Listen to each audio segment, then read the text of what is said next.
Good morning class. आज हम हमारे नए टेस्ट पेपर का सॉल्यूशन बनाते हैं। हमारा जो टेस्ट फॉर्म नंबर है वो हमारे पास है 025854। ये CGL के एग्ज़ाम की टेस्ट सीरीज है जिसमें मैथ्स के टोटल 25 क्वेश्चंस आते हैं। तो इन 25 क्वेश्चंस का एनालाइज करते हैं आज के पेपर को स्टार्ट। आज के पहले क्वेश्चन से पहला क्वेश्चन ये रहा हमारी स्क्रीन पर। Two solid right cones of equal height and radius r1 and r2 are melted and made to form a solid sphere of radius r. Then the height of cone is. दो एक समान ऊंचाई और radius r1 और r2 वाले शंकुओं को पिघलाकर हमने r त्रिज्या वाला एक गोला बनाया। तो हमें बताना है कि इन शंकुओं की हाइट कितनी थी। तो देखो ध्यान देना, कोन फर्स्ट और कोन सेकेंड दोनों का टोटल वॉल्यूम बराबर होगा स्पेयर के वॉल्यूम के। तो हमारे पास कोन फर्स्ट का वॉल्यूम क्या होगा, 1/3 पाई r1 स्क्वायर, हाइट मान ली h। दूसरे कोन का वॉल्यूम क्या होगा, 1/3 पाई r2 स्क्वायर, हाइट मान ली h। दोनों की हाइट सेम है। r त्रिज्या वाला स्पेयर बनाया, गोला बनाया, तो गोले का वॉल्यूम क्या होगा, 4/3 पाई r3। तो यहां से π/3 इंटू h कॉमन ले लूं तो क्या आएगा, r1 square plus r2 square, 4/3 pi into r3। π/3 से π/3 कट गया तो h की वैल्यू क्या आई, 4r³ अपॉन में r1 square plus r2 square. ये हमारे पास देख लो कौन सा ऑप्शन है, ऑप्शन नंबर सी। तो ये हमारा आंसर आ जाएगा कि उन कोन्स की हाइट क्या होगी, 4r³ अपॉन में r1 square plus r2 square. Next देखिए question number 52। To get the ratio P ratio Q, one has to add to each term of the ratio x and y the number। अनुपात P अनुपात Q प्राप्त करने के लिए x और y अनुपात के प्रत्येक पद में किस संख्या को जोड़ा जाए। मान लिया x में भी ये जोड़े, y में भी ये जोड़े, ताकि हमें क्या मिल जाए, P रेशो Q। तो यहाँ से हमें a का मान चाहिए, क्रॉस मल्टीप्लाई कर दें, x³ प्लस AQ बराबर PY प्लस AP। अब a वाली टर्म एक साथ ले जाते हैं और y वाली x वाली एक साथ, इसको उधर ले जाता हूँ, AP minus AQ, x³ minus PY। तो a कॉमन ले लिया तो a into P minus Q बराबर QX माइनस में PY। तो a का मान QX माइनस PY अपॉन में P माइनस Q। तो a की वैल्यू क्या आ जाएगी, QX minus PY upon P minus Q। ये हमारा आंसर आ जाएगा। चलिए नेक्स्ट क्वेश्चन देखते हैं, क्वेश्चन नंबर 53।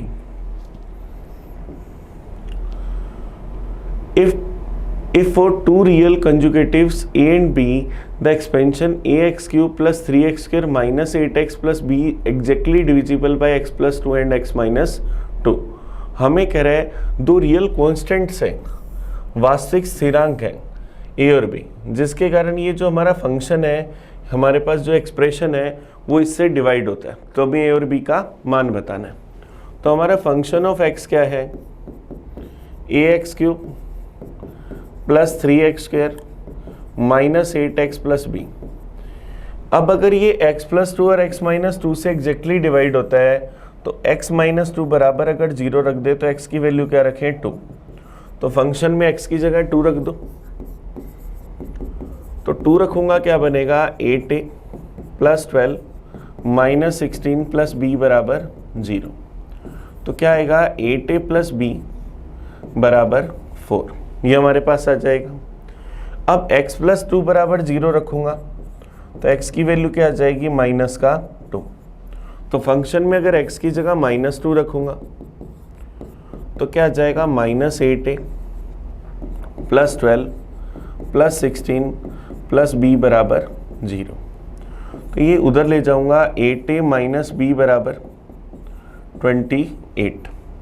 एक इक्वेशन ये बनी, एक इक्वेशन ये बनी, दोनों को अगर मैं ऐड कर दूं तो क्या बनेगा 16a बराबर 32, तो a का मान क्या गया 2।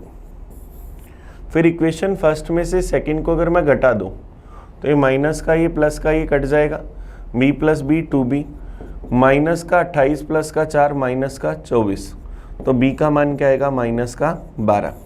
तो a की वैल्यू 2 आ गई और b की वैल्यू -12। ये कौन सा ऑप्शन है, सी, ऑप्शन सी इसका सही आंसर आ गया। नेक्स्ट क्वेश्चन की ओर बढ़े, question number 54। If the discount sale reduce from 3.12% to 3.13%, what difference does it make purchase of 12,102 rupees. कह रहा है यदि छूट के साथ बिक्री इतने % से घटकर इतनी कर दी जाए तो 12,102 रुपये में खरीद पर कितना अंतर आएगा। पहले डिस्काउंट दे रहे थे 3 से 1/2% का, अब डिस्काउंट दे रहे हैं 3 से 1/3% का। दोनों का अगर डिफरेंस निकालें तो 3 से 3 गया, 1/2 में से 1/3 घटा दें तो क्या जाएगा 1/6%। अब MRP हमारे पास है 12,102, इस पर डिस्काउंट का डिफरेंस है 1/6%, तो क्या 12,102 का 1/6% निकाल लें तो 12,102 इंटू 1/6 परसेंटेज हटाएंगे बटा में 2, तो 12,102 में जब अपन 6 का भाग देंगे 6 दूनी 12, बच गया 0, ऊपर से उतारा 1, भाग नहीं जा रहा, 0 लगाया तो 0 मिला, भाग गया 1 बार, बच गया 4, ऊपर से 2 उतारा, भाग गया 7 बार। तो 2017 बट्टा में 100, तो क्या जाएगा, कितना डिफरेंस आएगा 20 रुपये 17 पैसे का। कितने रुपए का डिफरेंस आएगा, 20 रुपये 17 पैसे का। ये हमारा आंसर आ जाएगा। चलिए नेक्स्ट क्वेश्चन की ओर बढ़े, question number 55। The average weight of 3 men ABC is 83 kg. D join them and the average become 80 kg. ABC 3 लोग हैं, इन तीनों का एवरेज है 83 kg, तो टोटल कितना हुआ 249 kg। इनके साथ अगर डी को इंक्लूड कर दें तो एवरेज हो जाता है 80 kg, तो टोटल हो जाएगा 320 kg। अब ABCD चारों का टोटल 320, ABC का टोटल 249, यहाँ से अगर मैं घटा दूं तो मेरे पास D का वेट कितना आ जाएगा 71 kg। अब D का वेट 71 kg आया, if E whose weight is 3 kg more than D, E का जो भार है D से 3 किलोग्राम ज़्यादा है, तो E का भार क्या जाएगा 74 kg। तो हमें क्या कह रहा है, रिप्लेस E का भार जो है 3 किलोग्राम ज़्यादा है D से।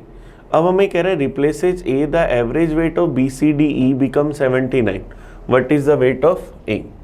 अगर मैं A को रिप्लेस कर दूं तो BCDE इन सब का एवरेज 79 kg हो जाता है।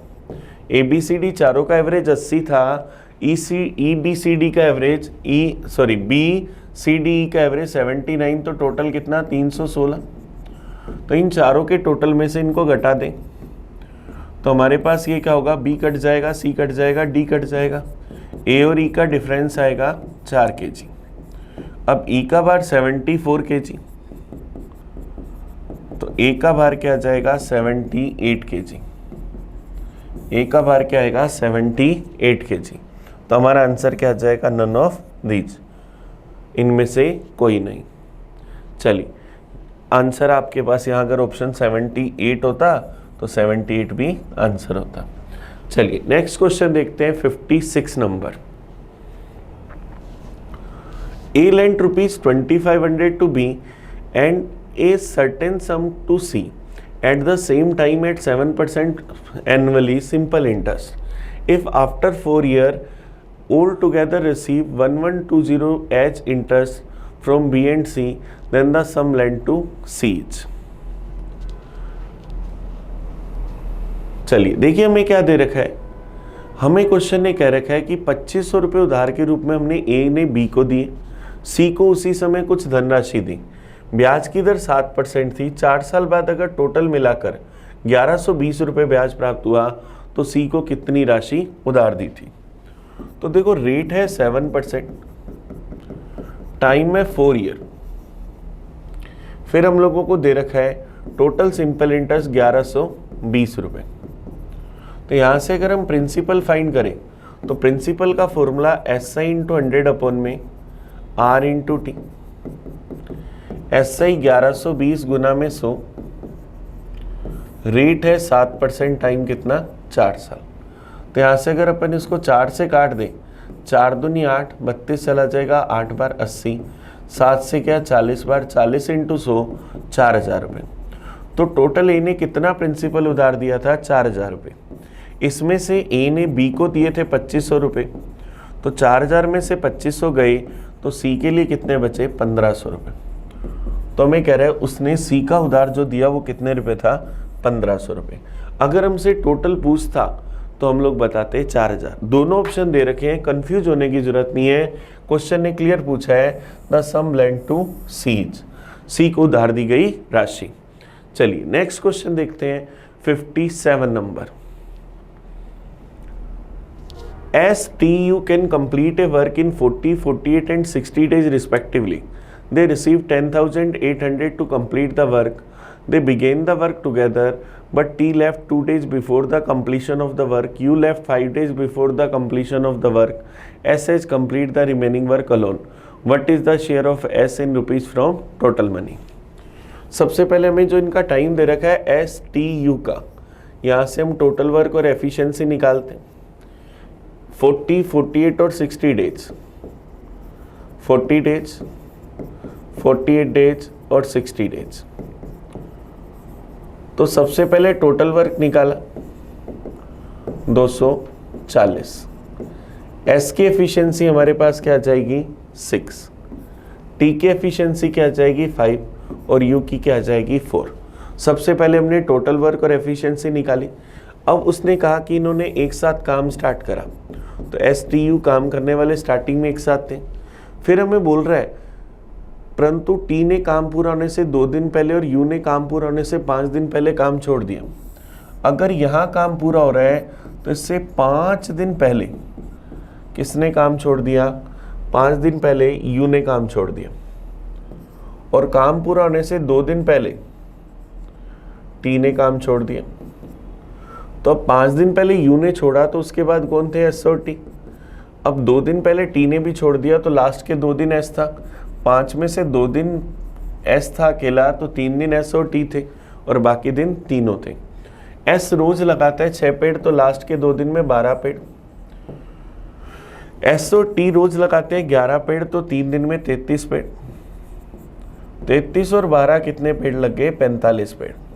लास्ट के 5 दिनों में 45 पेड़ लगे तो बचे कितने 195 पेड़। ये तीनों मिलकर लगाते हैं, तीनों रोज कितने पेड़ लगाते हैं 15, तो तीनों 15 पेड़ लगाते हैं तो 195 पेड़ लगाने में कितना टाइम लेंगे 195/15 13 डेज। अब हमें पता है कि इनके अंदर हमें टोटल वेजेज को बांटना है। वेजेज हमारे पास है 10,800 रुपये, तो हमें पता है कि वेजेज को हम किस रेशो में बांटते हैं, टाइम इनटू एफिशिएंसी में। किस व्यक्ति ने कितना टाइम काम करा और किस एफिशिएंसी से काम करा। तो यहाँ से अगर हम एस टी यू, इनकी एफिशिएंसी तो पता है 6 पेड़, 5 पेड़ और 4 पेड़। टाइम की बात करें तो एस ने 13 दिन यहाँ काम करा, 3 दिन यहाँ 16 और 2 दिन यहाँ 18 दिन काम करा। टी ने काम करा 13 और 3 16 दिन। यू ने काम करा 13 दिन। तो टोटल एस ने कितने पेड़ लगाए 18 × 6 108। टी ने कितने लगाए 16 × 5 80 और यू ने कितने लगाए 52। तो टोटल हमारे पास कितने पेड़ लग गए 240 पेड़ लग गए, पूरा काम हो गया। 240 पेड़ लगाने के 10,800 रुपये, और हमें किसका भाग बताना है, एस का, मतलब 108 पेड़ के पैसे बताने। तो 10,800 बटा में 240, वैल्यू चाहिए 108 की, 0 से 0 के। अगर अपन इसको यहाँ से 4 से काट दें, 4 से गया 6 बार, 4 से अगर अपन इसको काट दें, 4 दूनी 8, फिर बच जाएगा 2, 28 चला जाएगा 270 बार। 6 से अगर काटे तो 6 से गया 1 बार, बच गया 48, चला गया 8 बार। तो एस की वैल्यू क्या आई, 270 इंटू 18, तो 2700, 5400, उसमें से 540 अगर अपन घटा दें, 54 में से 540 घटा दे तो क्या आ जाएगा, 4,860 रुपये। तो इसको कितने रुपये मिलेंगे, 4,860 रुपये। ये हमारा आंसर आ गया। तो हमें बस यहाँ पर मजदूरी को टाइम इनटू एफिशिएंसी में बांटना था, तो हमें सबका टाइम पहले निकालना पड़ा। चलिए नेक्स्ट क्वेश्चन देखते हैं, 58। What is the simplify value of this term. अब देखो, आप छोटी सी टर्म जानते हैं, a cube minus b cube upon में ए माइनस बी, क्या होगा, a square plus b square plus a B.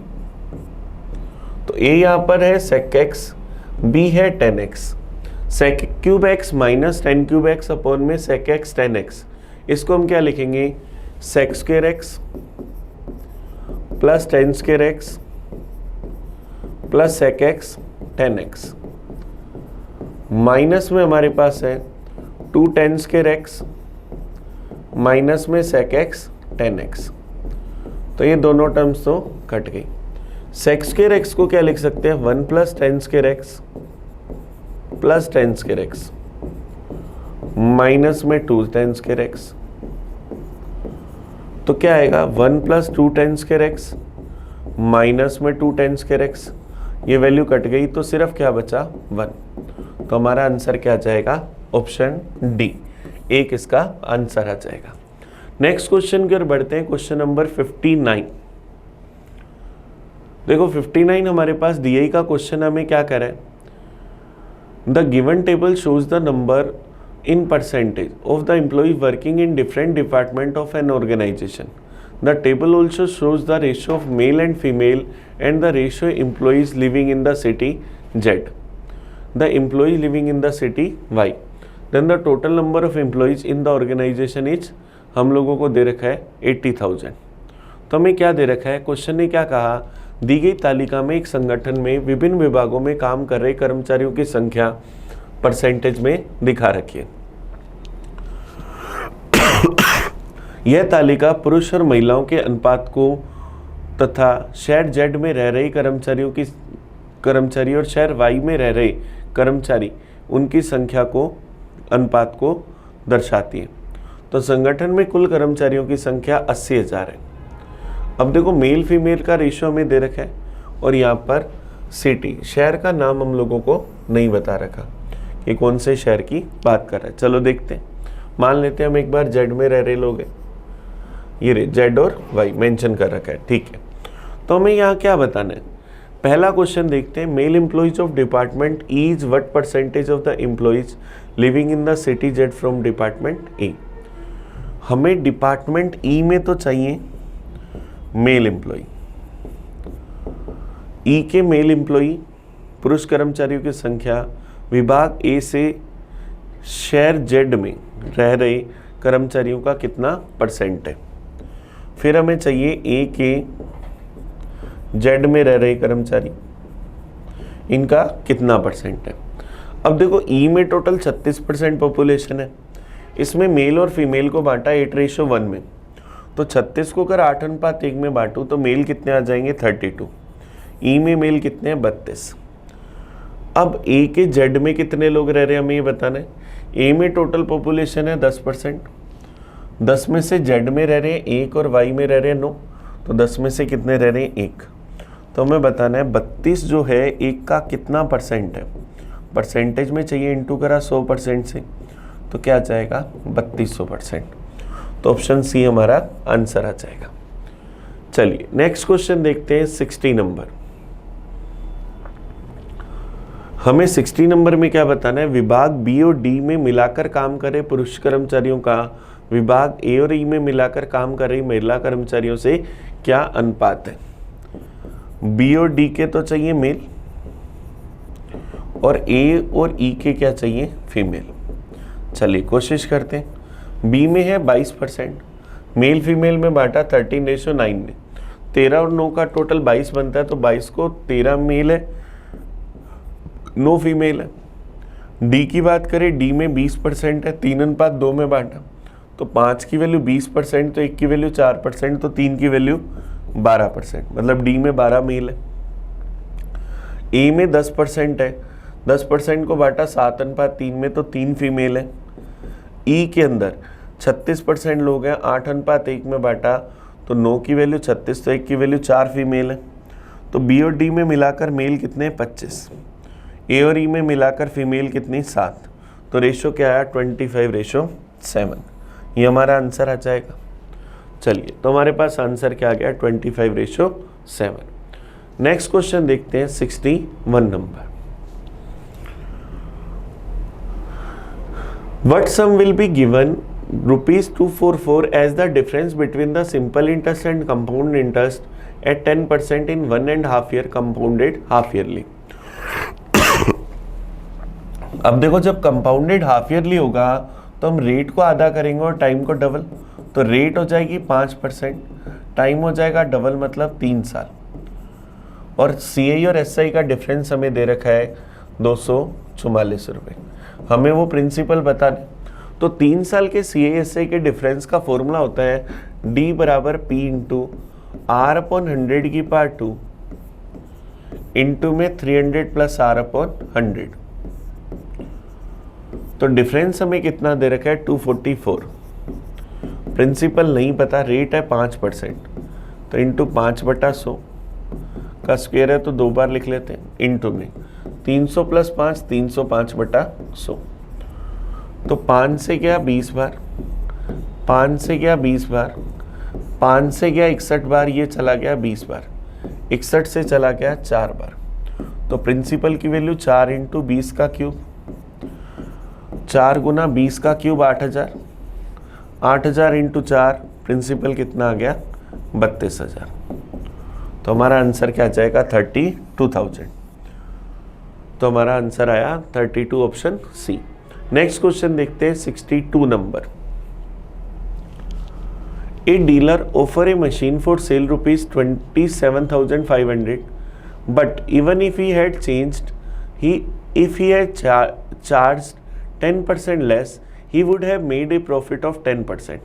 The actual cost of the machine is.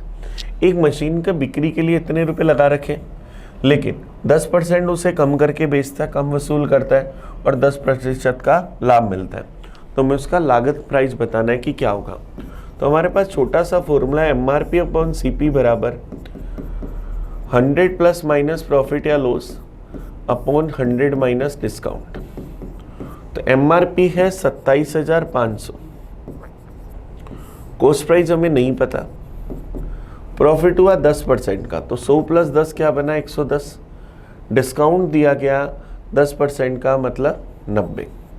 तो यहाँ से अगर अपन इसको सोल्व करें, 0 से 0 चला गया, तो कॉस्ट प्राइस की वैल्यू क्या आएगी?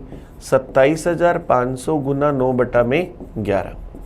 तो 11 से अगर मैं काट दूँ तो 11 से गया 2500 बार, 25 इंटू 9 22,500 रुपये। तो हमारे पास इसका कॉस्ट प्राइस कितना आ जाएगा? 22,500 रुपये। ऑप्शन सी सही आंसर आ जाएगा। चलिए नेक्स्ट क्वेश्चन देखते हैं, question number 63। In an obtuse angle triangle ABC, angle A is obtuse angle, O is the orthocenter, लंब केंद्र है, एंगल BOC 54 डिग्री, तो BAC बताना है कि क्या होगा। अब हम लोगों को पता है लंब केंद्र पर बना कोण क्या होता है? 180 डिग्री माइनस सामने वाले शीर्ष पर बना कोण। तो अगर मैं एक जनरल ट्रायंगल बनाऊं ABC, ये ऑर्थोसेंटर है, BOC हम लोगों को दे रखा है 54 डिग्री, हमें एंगल A बताना है।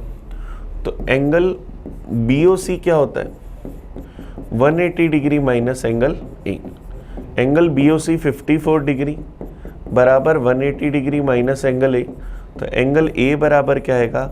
180 माइनस 54 डिग्री, तो 126 डिग्री। ये हमारा आंसर आ जाएगा ऑप्शन बी। ऑप्शन बी इसका सही आंसर है। चलिए नेक्स्ट देखें question number 64। In the adjoint figure, angle A is equal to CED. Then find out the value of x and area of triangle ABC. All length are in centimeter. Angle A, कोण A हमें बराबर दे रखा है किसके? कोण CED के। अगर मैं इसको थीटा मानूं तो ये भी कितना हुआ? थीटा। अब हमें यहाँ पर अगर देखें, अगर मैं इस एंगल को अल्फा मान लूँ, इस एंगल को अगर अल्फा मान लूँ, तो क्या मैं ऐसा कह सकता हूं कि ट्रायंगल CED सिमिलर हो जाएगा ट्रायंगल CAB के? CD सिमिलर हो जाएगा CAB के एंगल एंगल प्रॉपर्टी से। एंगल C कॉमन हो गया और E और A बराबर हो गए। तो यहां से हम क्या कह सकते हैं? CE upon CA, ED upon AB बराबर CD अपॉन CB। अब CE हम लोगों को पता है 8, CA नहीं पता, ED हमारे पास है x, AB हमारे पास 8 और 7 15, CD 10, CB हमारे पास CB हमारे पास 8 और 7 15। तो ए बी को क्या लिखा? ए बी 9 है, ये 15 नहीं है भाई, ए बी 9 है। ई डी एक्स है, ए बी 9 है। सी डी हमारे पास 10 है और सी बी हमारे पास 15 है। तो यहाँ से x की वैल्यू चाहिए, इन दोनों को बराबर रखा, तो x की वैल्यू क्या आई? 10 इंटू 9/15, तो 90/15 मतलब 6। तो x की वैल्यू 6 आई। 6 वाले कितने ऑप्शन है? एक ही ऑप्शन है, तो ऑप्शन ए हमारा आंसर आ जाएगा। हमें एरिया नहीं निकालना पड़ा क्योंकि हमें ये पता है। अब आप चाहो तो x की वैल्यू 6 आ गई, ये वैल्यू निकालने के बाद ये भुजा निकाल सकते हो। वैसे अगर अपन बात करें तो किसी को ऐसे याद हो सकता है 9, 12, 15 ये ट्रिपलेट रेशियो बन रहे, ये 6, 8, 10 ट्रिपलेट रेशियो बन रहे, तो ये अगर 12 होगा तो ये 2 होगा। हम चाहें तो भुजा निकाल ली, तो क्या आएगा? ट्रायंगल का area 1/2 base into height 9 into 12, तो 6 बार गया 9 6 54। यहाँ से हम आंसर निकाल सकते हैं। नेक्स्ट देखते हैं 65। A sum of 13,240 is to be paid back in 3 equal annual installment. How much is each installment if the interest is compounded annually at 10% per annum? इस ऋण को हमें 3 समान वार्षिक किस्तों में चुकाना है, ब्याज की दर 10%, वो भी CI पर। तो प्रत्येक किस्त की राशि बतानी है कि क्या होगी। तो CI इंस्टॉलमेंट का फॉर्मूला होता है P बराबर x into 100/100 plus R plus x into 100/100 plus R का square plus x into 100/100 plus R का क्यूब। तो प्रिंसिपल हमारे पास है 13,240 रुपये, x गुना 100/110 मतलब 10/11 प्लस x गुना 10/11 का स्क्वायर प्लस x गुना 10/11 का क्यूब। तो यहां से 13,240 बराबर x गुना 10/11 कॉमन अगर ले लें तो क्या आएगा? 1 प्लस 10/11 प्लस क्या आ जाएगा? 10 का स्क्वायर 100, 11 का स्क्वायर 121। तो 13,240 बराबर x गुना 10/11, एलसीएम आ जाएगा 121। यहाँ क्या बनेगा? 121, 110 और 100, तो 231, 331, 0 से 0 गया। 331 से क्या? एक बार ये चला गया 4 बार, तो x की वैल्यू क्या आएगी? 4 गुना में 11 गुना 121, तो x की वैल्यू क्या आएगी? 4 गुना 1331, तो क्या आ जाएगा? 4, 4 × 12 कैरी आ गई 1, 4 × 12 और 1 13, फिर कैरी आ गई 1, 5324 रुपये। तो ये हमारा आंसर क्या आ जाएगा, डी। ऑप्शन डी इसका सही आंसर आ जाएगा। 5324 रुपीज ये हमारे पास आ गया। ये सीआई इंस्टॉलमेंट का फॉर्मूला था। हमारे पास इस तरह से इन सबको सेम बनाने की एक ट्रिक भी होती है, उससे भी हम कर सकते हैं। पहले साल 10 से 11 हुआ, फिर 10 से 11, 10 से 11, फिर 10 से 11, 10 से 11, 10 से 11, मतलब 1000 से 1331, 100 से 121, 10 से 11। सबको सेम बनाना है, सबको 1331 बनाना है। तो इसको 1331 बनाने के लिए पूरे को 121 से गुना करा, इसको 11 से गुना करा, और ये तो है ही। तो मतलब क्या बना, 1210 से 1331 बना, 11 से गुना करा, 1100 से 1331 बना, 1000 से 1331 बना। तो टोटल इनकम का टोटल करूं तो प्रिंसिपल कितना आ गया, 3310। इंस्टॉलमेंट कितने की है, 1331 की।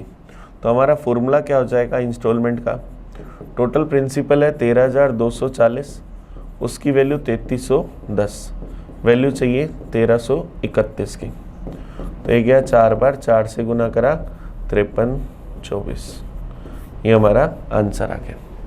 चलिए नेक्स्ट क्वेश्चन देखते हैं 66। First 10 even natural numbers are multiplied with the first 7 multiple of 5. Find out the numbers of zeros at the end of product. पहले 10 समप्राकृत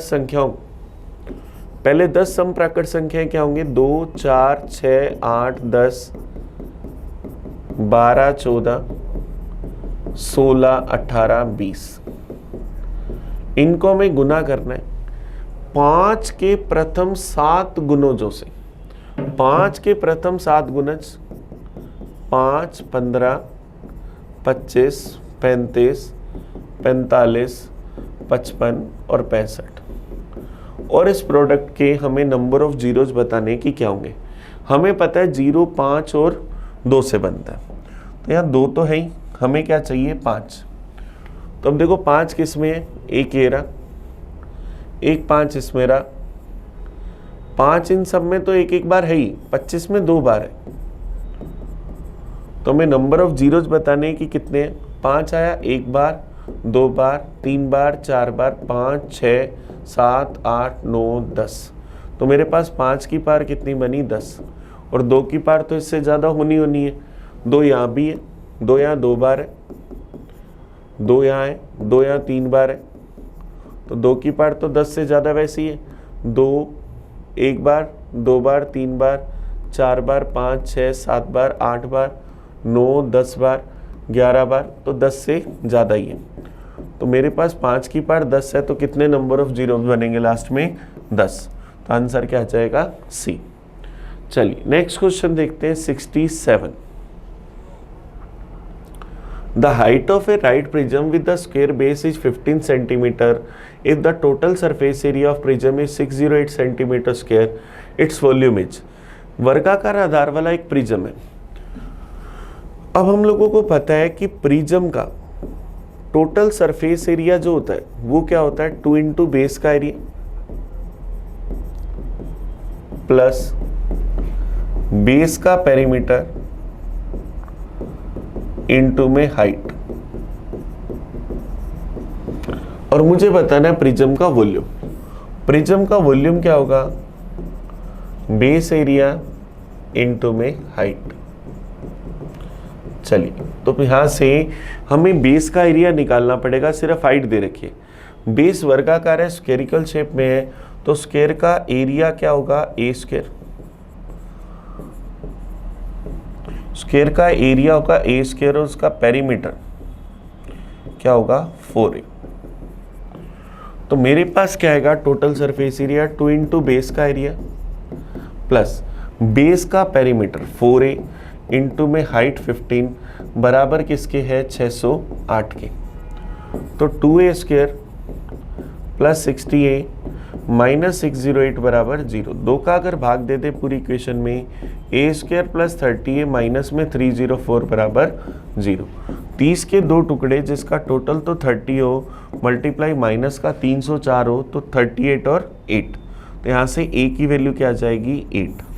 दोनों के साइन चेंज करें, ए स्क्वायर के साथ जो वैल्यू उसका भाग दिया, नेगेटिव हो नहीं सकती तो a की वैल्यू 8। इसका मतलब स्क्वायर की जो भुजा है वो कितनी आ गई 8 सेंटीमीटर। हाइट कितनी है 15 सेंटीमीटर। वॉल्यूम चाहिए, वॉल्यूम क्या होगा बेस का एरिया इंटू हाइट, तो 8 गुना 8, हाइट कितनी 15, तो क्या आ जाएगा 64 गुना 15, 640 और 320 960 सेंटीमीटर क्यूब। ऑप्शन सी हमारा आंसर आ जाएगा। चलिए नेक्स्ट क्वेश्चन की ओर बढ़ते हैं, question number 68। The capacity of two glasses are same. They are filled with 2/3 part and 2/5 part of the water respectively. Remaining part of both the glass are filled with milk. If the mixture of both the glasses are mixed in big glass, then what is the ratio of water and milk in it? दो equal capacity के glass है, पहले के अंदर हमने 2/3 भाग पानी भरा, दूसरे में 2/5 भाग। अब इन्हें ऊपर तक मिल्क से भर दिया, तो इसमें मिल्क भरा 1/3 भाग, इसमें मिल्क भरा 3/5 भाग। दोनों का टोटल सेम है, एक एक है, तो पानी में पानी मिला दे और मिल्क में मिल्क, तो नए बर्तन में 2/3 भाग पानी और 2/5 भाग पानी, मिल्क 1/3 और 3/5।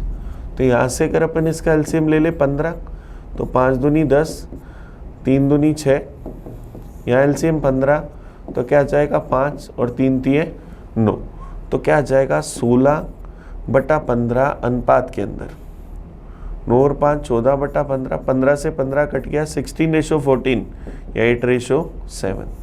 तो हमारे पास वाटर और मिल्क का रेशो नए बर्तन के अंदर क्या जाएगा 8:7। ऑप्शन डी इसका आंसर आ जाएगा। चलिए नेक्स्ट क्वेश्चन की ओर बढ़ते हैं, question number 69। 3.00 3√3 and 3 theta form an equilateral triangle, then find the value of theta।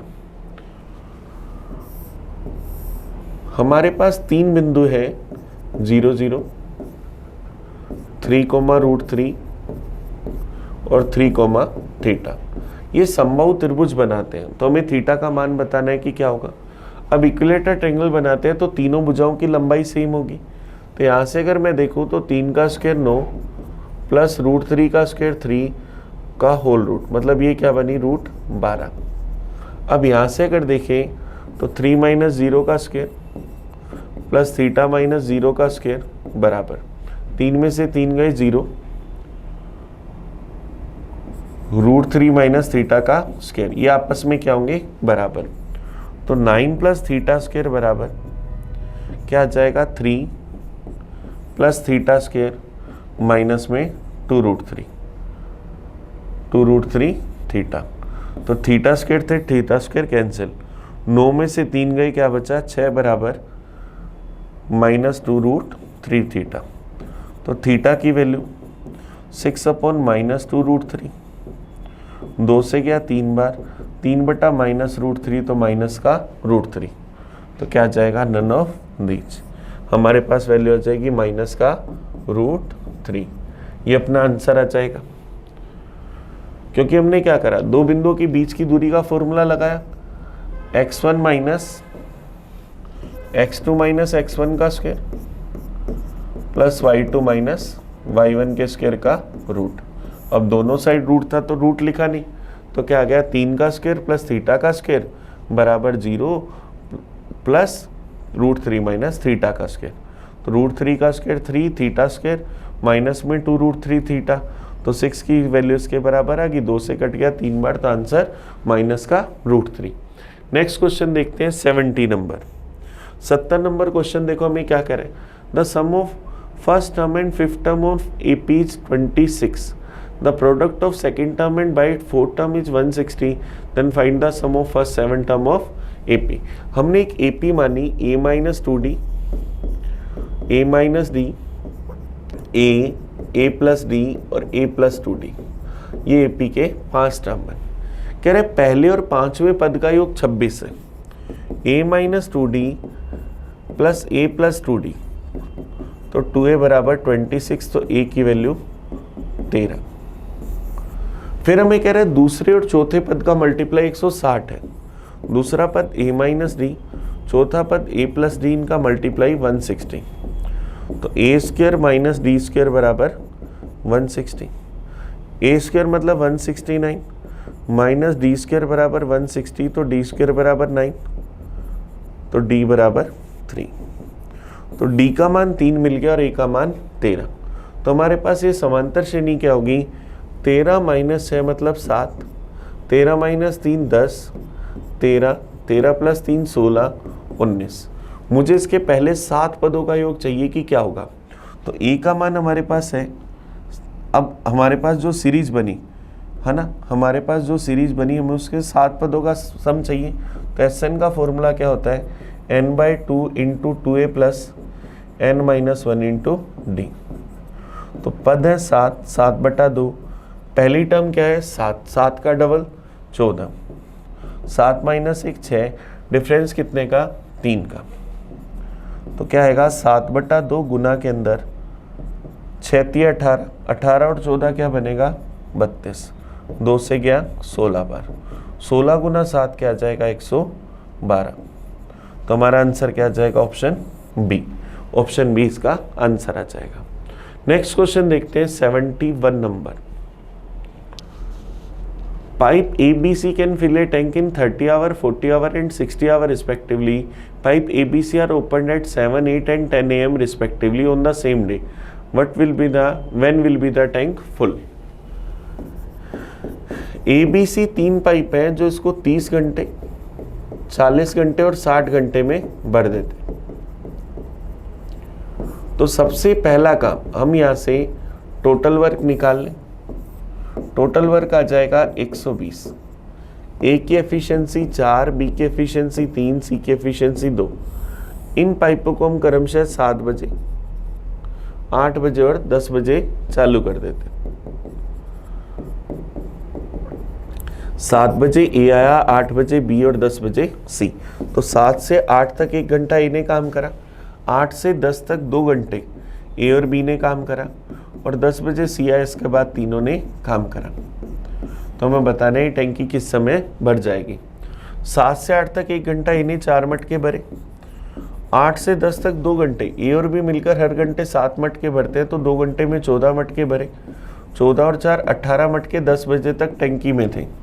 टैंकी में मटके आते 120, बचे कितने 102, 102 मटके तीनों मिलकर भरेंगे।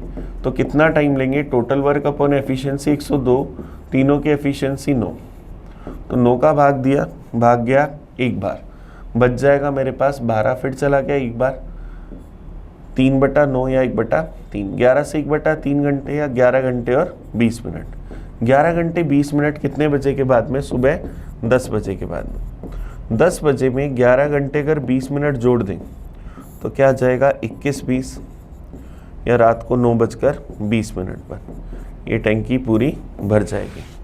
हमारा आंसर आ जाएगा ऑप्शन सी। चलिए नेक्स्ट क्वेश्चन देखते हैं 72।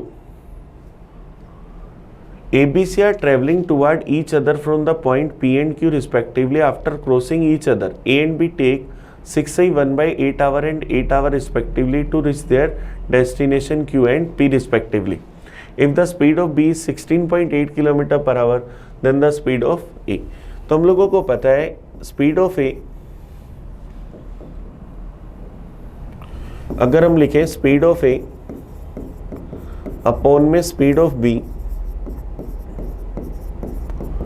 बराबर रूट में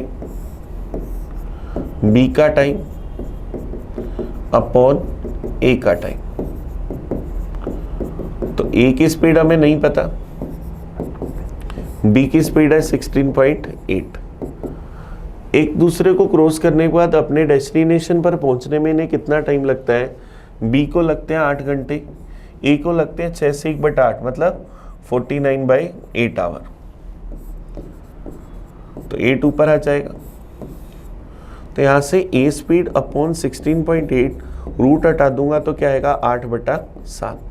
तो A की स्पीड क्या आएगी 16.8 इंटू 8/7, 7 से गया 7 दूनी 14, बच जाएगा 2 28 फिर चला जाएगा 4 बार। 24 को 8 से गुना करा, 8 चौक 32, 8 दूनी 16 और 3 19, 19.2। तो ए की स्पीड क्या आ जाएगी 19.2 kilometre per hour. Option C हमारा आंसर आ जाएगा। ये फॉर्मूला याद है तो ये क्वेश्चन बड़ा इजी है, नहीं तो इसका बेसिक कंसेप्ट यूज करेंगे तो काफी टाइम लगता है। नेक्स्ट क्वेश्चन देखते हैं 73। What is the simplify value. हमें इसका सिंप्लीफाई मान बताना है कि क्या होगा। चलिए सबसे पहले डाटा को लिख लेते हैं। 5 डिवाइड में 10 ऑफ 10 इंटू के अंदर 4 प्लस 4 डिवाइड में 4 ऑफ 4 इंटू में 10 माइनस में 10 माइनस 4 डिवाइड में 16 इंटू 4। इसकी सिंप्लीफाई वैल्यू बतानी तो क्या आएगा 5 डिवाइड में 10 ऑफ 10 क्या बनेगा 100 इंटू में 4 प्लस 4 डिवाइड में 4 ऑफ 4 16 इंटू 10 माइनस में 10 माइनस 4 क्या बनेगा 16 6 डिवाइड में 16 इंटू 4। तो क्या लिखूं 5/100 इंटू 4 प्लस 4/16 इंटू 10 माइनस में 6/16 इंटू 4। तो 20 से गया 1/5 प्लस 4 से गया 4 बार 10/4 या 5/2 माइनस में 6/4 या 3/2। तो 1/5 5/2 में से 3/2 गए 2/2 या 1/5 का मतलब 0.2 प्लस 1 तो 1.2। तो हमारा आंसर क्या आ जाएगा ऑप्शन ए।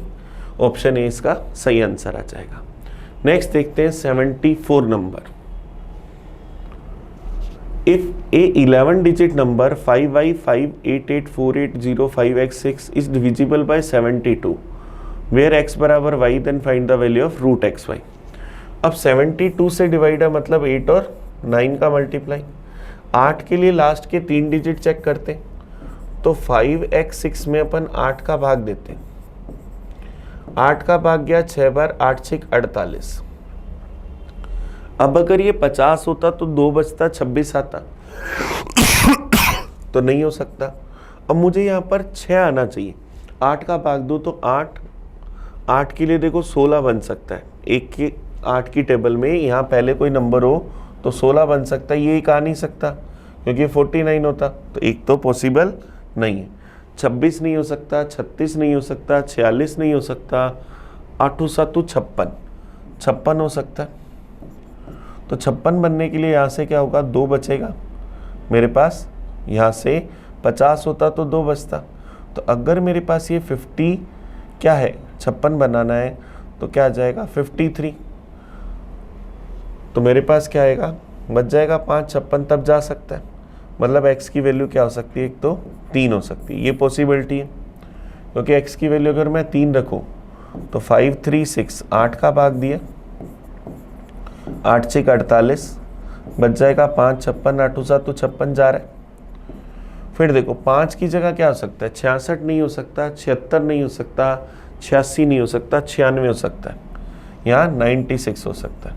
तो 96 बनने के लिए क्या होगा 576। तो x की वैल्यू या तो 3 होगी और क्या होगी 7 होगी। अब हमें 9 का रूल चेक करना है।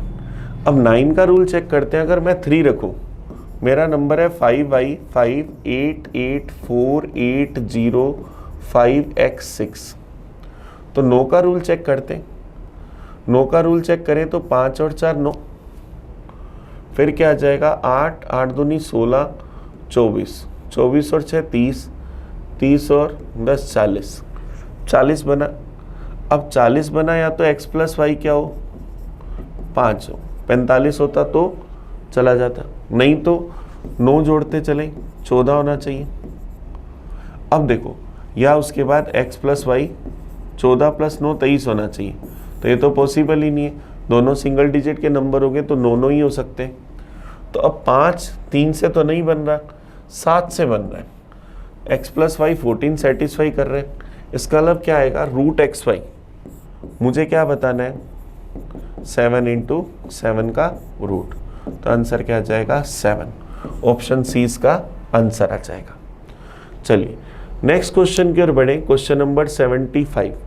74 में हमने कंडीशन चेक करी थी, x का मान एक तो 3 आ रहा था 8 के लिए और एक हमारे पास नेक्स्ट आ रहा था 7, दोनों में 8 का भाग जा रहा था, तो हमने पूरा चेक कर लिया।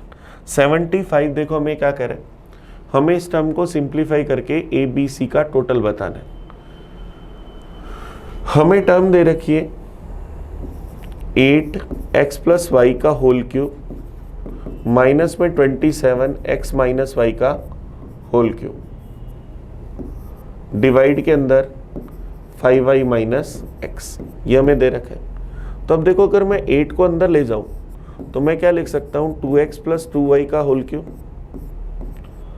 माइनस में इसको अंदर ले जाऊं तो 3x - 3y का होल क्यूब बटा में 5y - x। अब देखो अपन एक छोटा सा फॉर्मूला जानते हैं, a³ - b³ अपॉन में a - b। ये क्या होता है, a² + b² + ab। तो अब देखो a - b, इन दोनों को अगर मैं यहाँ से इसमें से इसको घटाऊं तो माइनस का x 5y ये बटा में लिखा हुआ है, तो क्या होगा a² 2x + 2y का whole square plus b² 3x - 3y का होल स्क्वायर प्लस के अंदर 2x + 2y इंटू में 3x - 3y। चलिए इसको सोल्व करते हैं, तो हमारे पास ये क्या बन जाएगा, 4x² + 4y² plus 8xy plus बनेगा 9x² + 9y² माइनस में 18xy।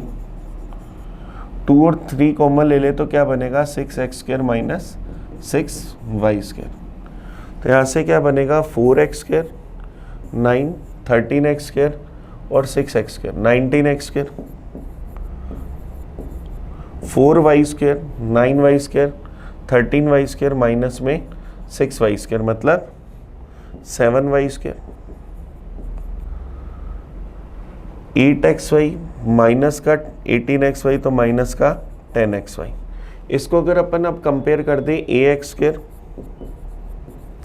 + cy² + bxy से, तो a का मान 19, c का मान 7, b का मान -10। हमें क्या चाहिए, a + b + c, तो 19 - 10 + 7, तो 9 + 7 16। ऑप्शन सी हमारा आंसर आ जाएगा। तो चलिए हमने क्या करा, पेपर के पूरे 25 क्वेश्चंस का एनालाइज करा। इस वीडियो को बड़े अच्छे से देखना, आपको कहीं भी कोई डाउट हो तो मुझे कमेंट करके बताना। हम मिलेंगे नए पेपर में नए सॉल्यूशन के साथ, तब तक थैंक यू। मैं आपका अपना प्रिंस, पढ़ते रहें।